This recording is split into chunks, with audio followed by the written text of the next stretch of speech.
चलिए गौरी गणेश जी का ध्यान करिए, स्मरण करिए, बाबू को भी दीजिए। ओम भूर्भुवाय स्वाहा। हरि ओम भूर्भुवाय स्वाहा। स्वस्ति न इंद्रो वृधस्वाहा। स्वस्ति न पूषा विश्ववेदाः। स्वस्ति नस्तारिचो अनिष्टनेमि। स्वस्ति नो बृहस्पतिर्दधातो बृहदस्वा वरुता वृश्चिवातिरः शुभञ्जावानो विदिते भुजगव्याघ्रिजवामनवः सूर्यचक्षसो विश्वेनो देवाय वशाकमन्या भद्रं कर्णेभिः शृणुयाम देवा भद्रं पश्येमाच्चवियजत्राः गिस्थिरैरङ्गैतिष्ठवागुं स्वस्ति नो वृधसे बहिदेवहितं यदायुः सतमिन्न शरदो वन्ति देवा जत्रा नक्षत्रा जरसन्तनूनामा पुत्रः सोजतपितरो भवन्ति वानो मदयारेरखदारगन्द्योः अदितिध्योरदितिरन्तरिक्षमदितिर्माता सपिता सपुत्रः विश्वे देवाः अदितिः पञ्चजनादितिर्जातमदितिर्जनित्वं वा द्यौः शान्तिरन्तरिक्षगुं शान्ति पृथिवी शान्तिरापः शान्तिरोहदया शान्ति वनस्पतयः शान्ति विश्वे देवाः शान्ति ब्रह्म शान्ति सर्वगुं शान्ति सामा शान्ति रेधि यतो यतः समीहसे ततो नो अभियं कुरु षण्डः कुरु प्रजा भूवैन्या पशुभ्यः सुशान्तिर्भवतु सिद्धि बुद्धि सहितायो श्रीमन्महागणाधिपतये नमः। गणेश जी में चढ़ाइए। फिर से चावल फूल लो, गौरी गणेश जी का ध्यान करें। ओम सुमुखश्चैकदन्तश्च कपिलो गजकर्णकः लम्बोदरस्य विकटो विघ्ननाशो विनायको धूम्रकेतुर्गणाध्यक्षो भालचन्द्रो गजाननादो आदैसितानि नामानि यः पठे षडयादपे विद्यारम्भे विवाहे च प्रवेशे निर्गमने तथा संग्रामे संकटश्चैवो विघ्नतस्य न जायते। शुक्लाम्बरधरं देवं शशिवर्णं चतुर्भुजं प्रसन्नवदनं ध्यायेतो सर्वविघ्नोपशान्तये विशुद्धार्थसिद्ध्यर्थं पूजितो यः सुरासुरैः सर्वविघ्नस्तस्मै गणाधिपतये नमः। सर्वमङ्गलमाङ्गल्ये शिवे सर्वार्थसाधिके शरण्ये त्र्यंबके गौरी नारायणी नमोस्तुते। गौरी गणेशाम्बिकाभ्यां नमः। ध्याये ध्याने अक्षतं पुष्पं च समर्पयामि।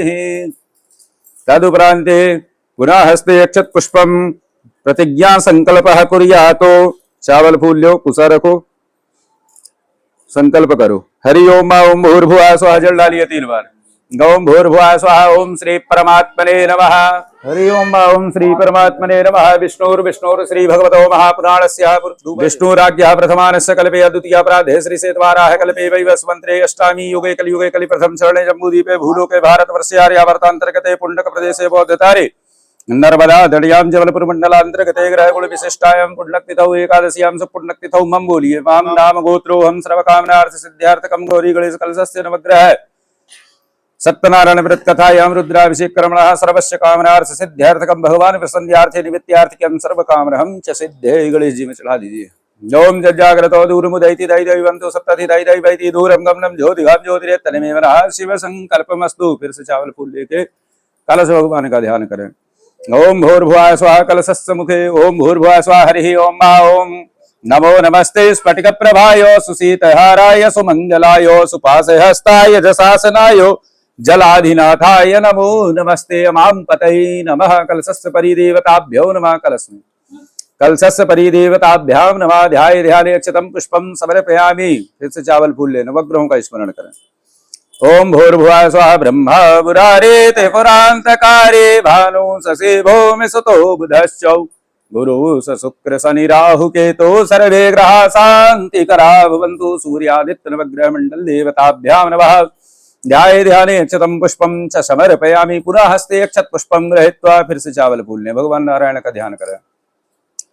शांताकारं भुजगशयनं पद्मनाभं सुरेशं विश्वाधारं गगनसदृशं मेघवर्णं शुभांग्यं लक्ष्मीकान्तं कमलनयनं योगवृधानगम्यं वन्दे विष्णु वैभवहरं सर्वलोकैकनाथनं श्रीनारायणाय नमः। ध्याये ध्याने अक्षतं पुष्पं च समर्पयामि।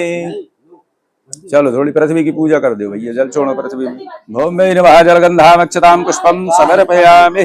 भूर्भुवः स्वः। त्वं गन्धर्वाघानिस्त्वा त्वं बृहस्पतिः अमोघदेशो मुहुराजा विद्वान् विमादमुच्यते। जलगन्धान् समर्पयामि। भौम वै नमः। सभी जगह जल से स्नान कराइए। गौरी गणेश कलश नवग्रहों में भगवान। हरि ओम भूर्भुवः स्वः। पाद्योपाद्यं हस्तोर्घं जलं समर्पयामि। मुखे आचमनीयं जलं समर्पयामि। शुद्धोदक जल स्नानं समर्पयामि। गंगे च यमुने चैव गोदावरी च सरस्वती नर्मदा सिंधु पंचामृतं मननीयतं दधे घृत मधु समायुक्तं पयादि पंचामृतं समर्पयामि। सभी जगह थोड़ी थोड़ी चढ़ा दी। पयादि पंचामृत स्नानं समर्पयामि। पंचामृत स्नानान्ते तदुपरान्ते पुनः शुद्धोदक जलं समर्पयामि। जय तीर्थानि विचरन्तिर्साहस्राणि कंगिणः ते कागुं सहस्रयोजने वधर्मानत्तनमसि। शुद्धोदक जलं समर्पयामि। वस्त्रो वस्त्रं समर्पयामि। उपवस्त्राणान्ते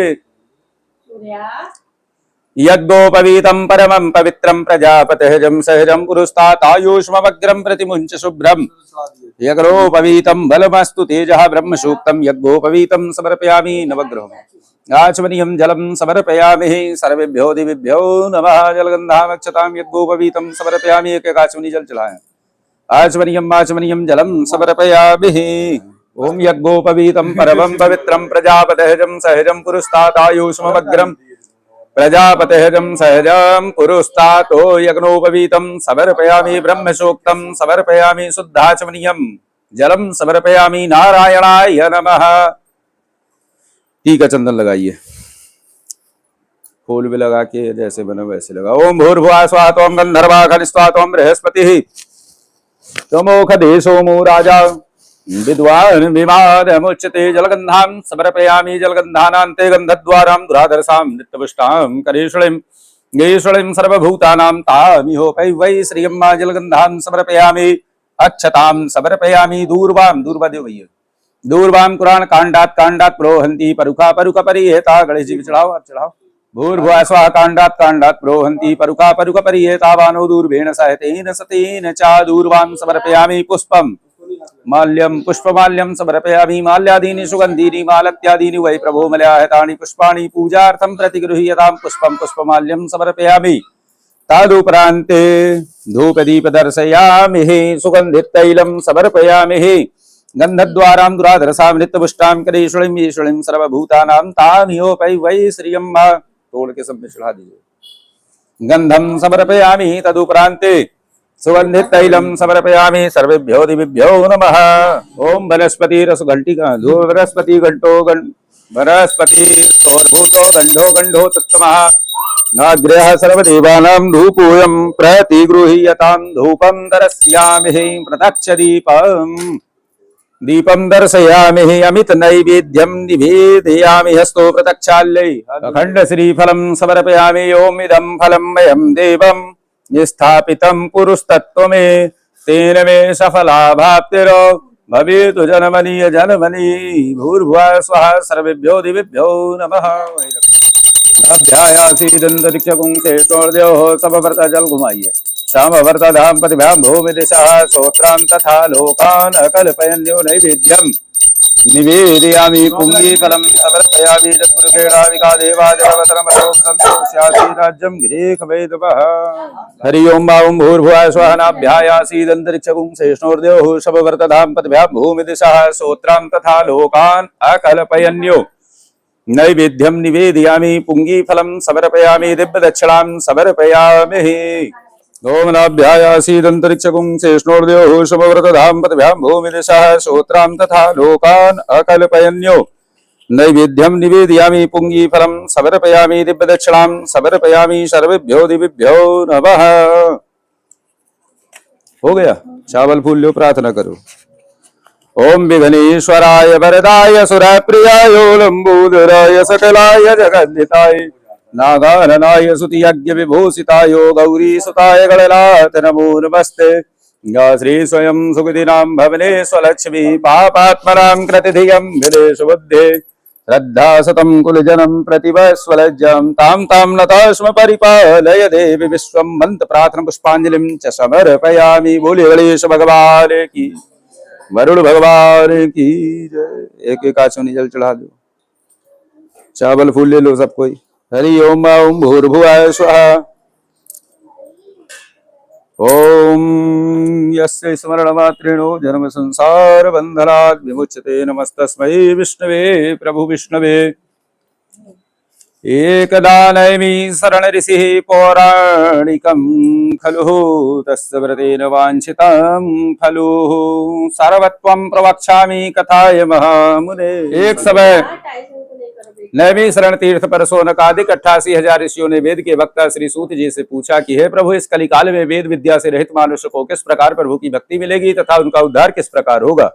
हे नाथ, कोई ऐसा उत्तम व्रत कहिए, तब कहिए जिससे मनुष्य की सारी इच्छाएं पूर्ण हो सके। सभी शास्त्रों की ज्ञाता सूत जी कहते हैं, हे मनुष्य, हे ऋषियों, तुमने जगत के कल्याण के लिए बहुत अच्छा प्रश्न किया है, जिसके करने मात्र से मनुष्य श्लोक में सुख भोग कर अंत में स्वर्ग लोक को प्राप्त होगा। आज मैं तुम्हारे सामने एक छोटा सा गुप्त रहस्य प्रकट करता हूँ।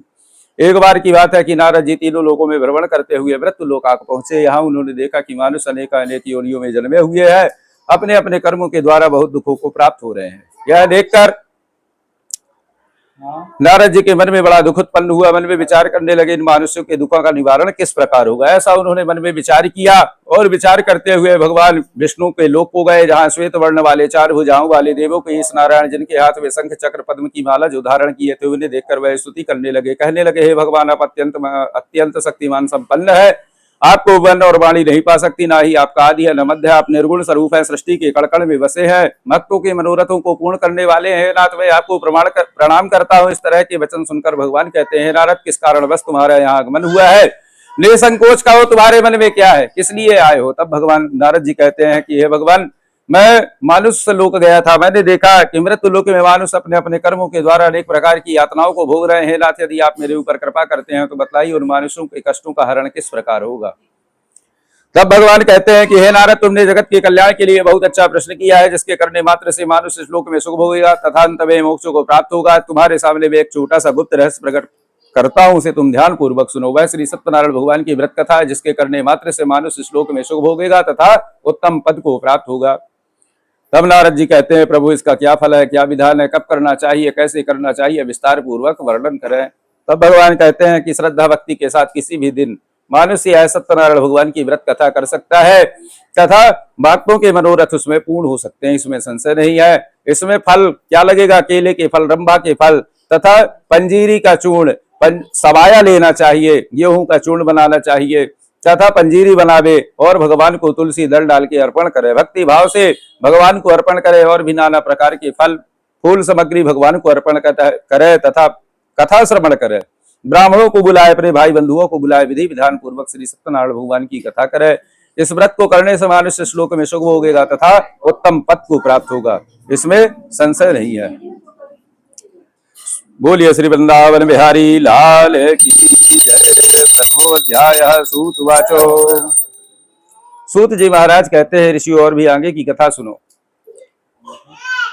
एक काशीपुरी नगरी थी, उसमें एक दारिद्र ब्राह्मण रहता था। वह भूख प्यास से नित्य बेचैन हुआ पृथ्वी पर विचरण करता था। उस दुखित ब्राह्मण को देखकर भगवान के मन में विचार आया कि इस ब्राह्मण के सारे दुखों का ही हरण कर लूंगा। तो भगवान एक वृद्ध का रूप धारण किए उस ब्राह्मण के पास गए, बड़े आदर पूर्वक कहने लगे, हे विप्रवर, तुम इस पृथ्वी पर क्यों विचरण करते हो? मुझसे कहो, मैं सुनना चाहता हूँ।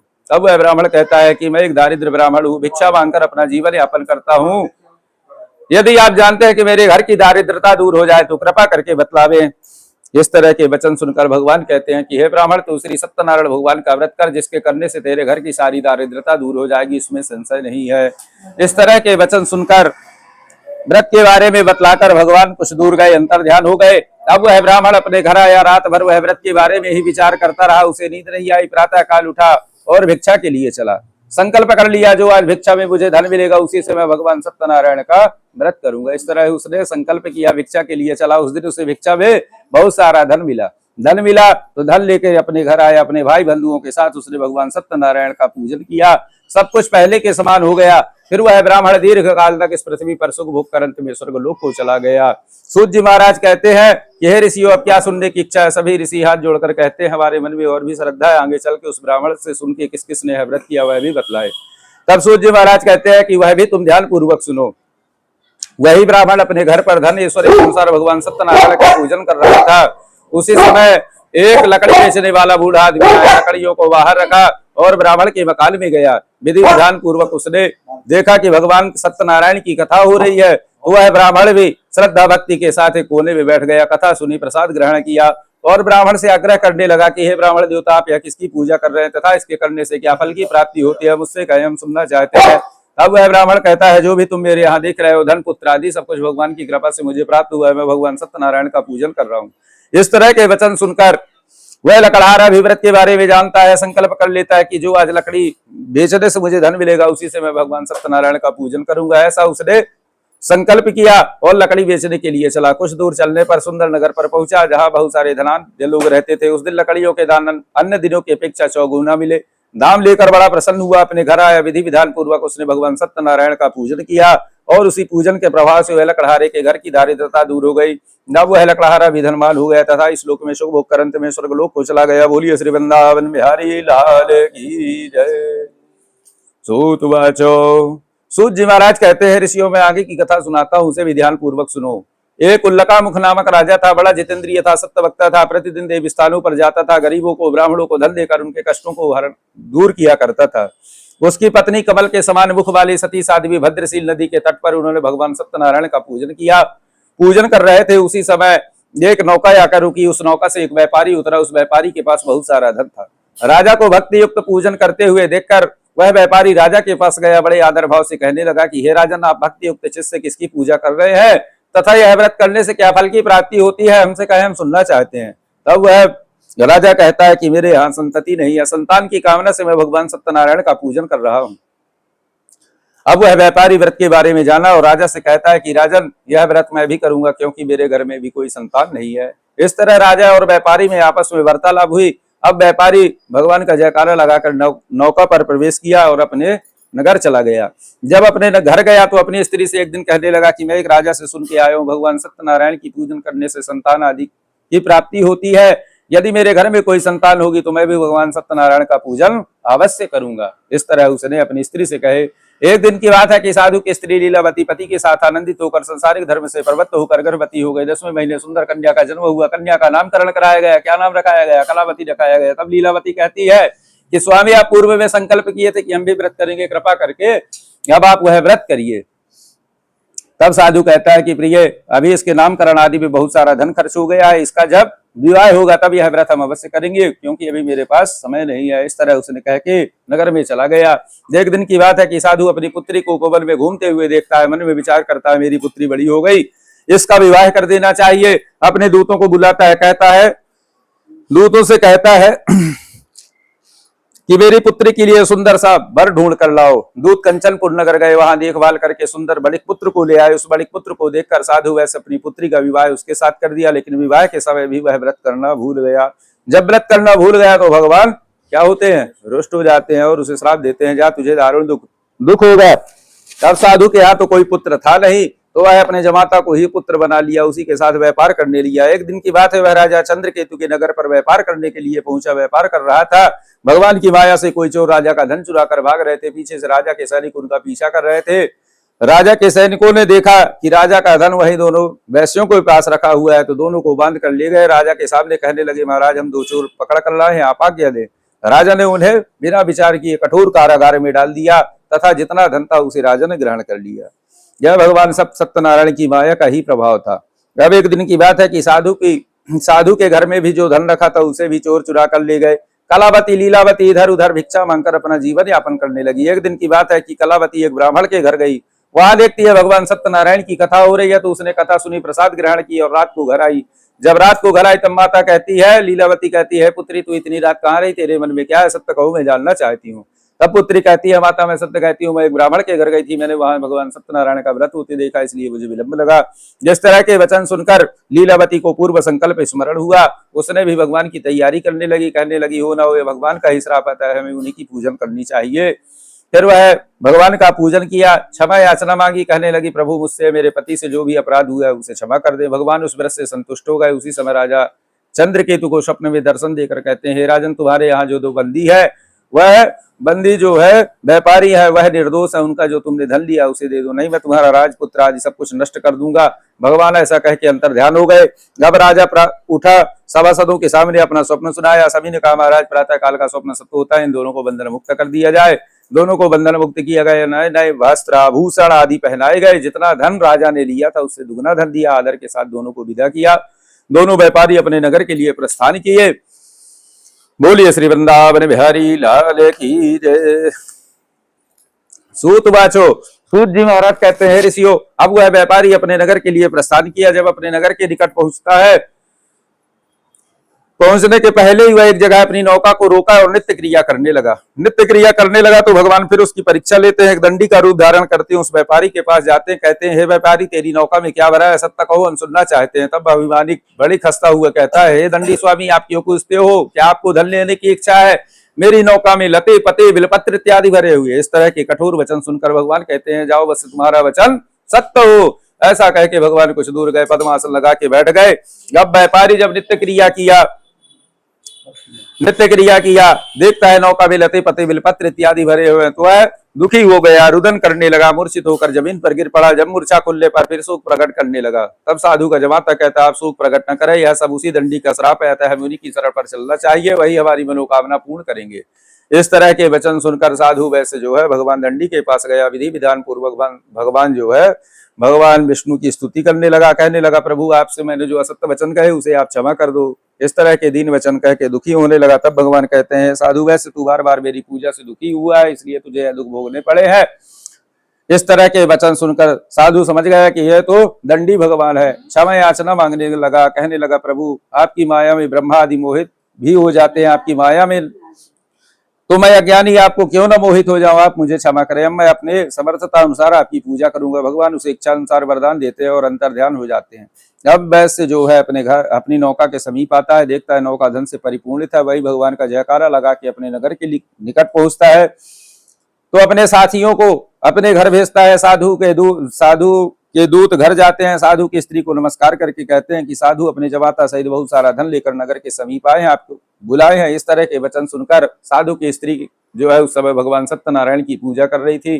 पूजन समाप्त करके अपनी पुत्री से कहती है, पुत्री तू भी घर का कार्य करके प्रसाद ग्रहण करके शीघ्र ही नदी के किनारे आ जाना, मैं अपने पति के दर्शन के लिए जाती हूँ। इस तरह के वचन सुनकर कलावती प्रसाद को ही त्याग देती है और नदी के किनारे पहुंच जाती है।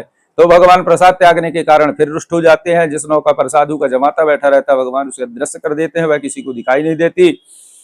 अब जब पुत्री अपने पति को नहीं देखती तो मन में विचार करने लगती है, मेरा भी जीवित रहना व्यर्थ है। वह घर जाती है, खड़ाऊ लेके आती है, अपने पति की कहती है, मैं ही इसी नदी पर समाधि ले लूंगी। यह सब देखकर साधु बड़ा दुखित होता है, कहता है भगवान सत्यनारायण की माया को कोई नहीं जान सकता। इस तरह के वचन कहते हैं तथा सबके सामने अपने मनोरथ बतलाता है, रुदन करने लगता है। तब भगवान फिर आकाशवाणी करते हैं, साधु वैसे तेरी पुत्री मेरा प्रसाद त्याग कर आई है, दिया घर जाए प्रसाद खाकर वापिस आए तो इसका पति से अवश्य मिलेगा। इस तरह के वचन सुनकर साधु की पुत्री घर गई, विधि विधान पूर्वक भगवान सत्यनारायण की पूजन किया। सब कुछ पहले के समान हुआ। फिर इस लोक में वह सुख भोगा, अंत में वह स्वर्ग को चला गया। जो भी यह व्रत करेगा उसके सारे मनोरथ पूर्ण होंगे। बोलिए श्री वृंदावन बिहारी लाल की जय। सूत वाचो। सूत जी महाराज कहते हैं, ऋषियों में आगे की एक कथा और सुनाता हूं, उसे भी तुम ध्यान पूर्वक सुनो। एक उल्लकामुख नामक राजा था, बड़ा जितेंद्रिय था, सत्यवक्ता था, प्रतिदिन देवी स्थानों पर जाता था, गरीबों को ब्राह्मणों को धन देकर उनके कष्टों को हरण किया करता था। एक बार की बात है कि वह राजा अपने जंगल में अपने साथियों सहित शिकार खेलने के लिए गया। साथियों के सहित शिकार खेलने के लिए गया। बीच जंगल में साथियों से उसका साथ छूट गया, अकेले फंसा राजा। बीच जंगल में देखता है गोपाल लाल जी का मंदिर बना हुआ है, कुछ ग्वाल बाल भगवान का पूजन कर रहे हैं। राजा को अभिमान आ गया कि ये छोटे लोग हैं, मैं इनको क्यों नमस्कार करूं। वहीं बैठा रहा राजा। जब ग्वालों ने भगवान का प्रसाद उसके सामने रखा तो वह राजा जो अभिमान बस प्रसाद को भी त्याग दिया, अपने सुंदर घोड़े पर बैठा और कहाँ पहुंच गया, अपने नगर। जब अपने नगर के निकट पहुंचता है, देखता है कि उसके महल में आग लग गई, सब कुछ जलकर नष्ट हो गया, कुछ नहीं बचा। तब राजा को आभास होता है कि मैंने भगवान का अपमान किया। फिर वह राजा कहाँ आता है, उन्हीं ग्वालों के पास भक्ति भाव के साथ उसने भगवान सत्यनारायण का पूजन किया। सब कुछ पहले के समान हो गया तथा वह राजा इस पृथ्वी पर 10,000 वर्ष तक सुख भोगा। अंत में स्वर्गलोक को चला गया। इन्हीं को कोई काल कहता है, कोई ईश कहता है, कोई नारायण कहता है, कोई सत्यनारायण कहता है। जिन्होंने पहले जन्म में यह कथा करी उसके दूसरे जन्म का इतिहास है। पहले जन्म में जो ब्राह्मण थे वह दूसरे जन्म में सुदामा हुए, भगवान कृष्ण की भक्ति करके मोक्ष को प्राप्त हुए। जो लकड़हारा था वह निषाद राज बना, भगवान राम की भक्ति करके मोक्ष को प्राप्त हुए। जो वैश्य था वह स्वयं मरुध्वज बना, अपने पुत्र को भी वह स्वयं मरुध्वज बना तथा वह वैश्य इतना सत्य वक्ता बना कि अपने पुत्र को भी आरे से चीरकर दूसरे जन्म में दान देना स्वीकार किया। भगवान ने उसका भी उद्धार किया। फिर इसके बाद कौन आया, उल्लकामुख नामक राजा स्वयं दशरथ हुए और भगवान राम रंगनाथ की भक्ति करके वैकुंठ को प्राप्त हुए। जिसके बाद स्वयं तुरंगध्वज राजा जो हुए वह स्वयं मनु हुए, भगवान के भक्ति युक्त कर्म करके मोक्ष को प्राप्त हुए। बोलिए श्री वृंदावन बिहारी लाल।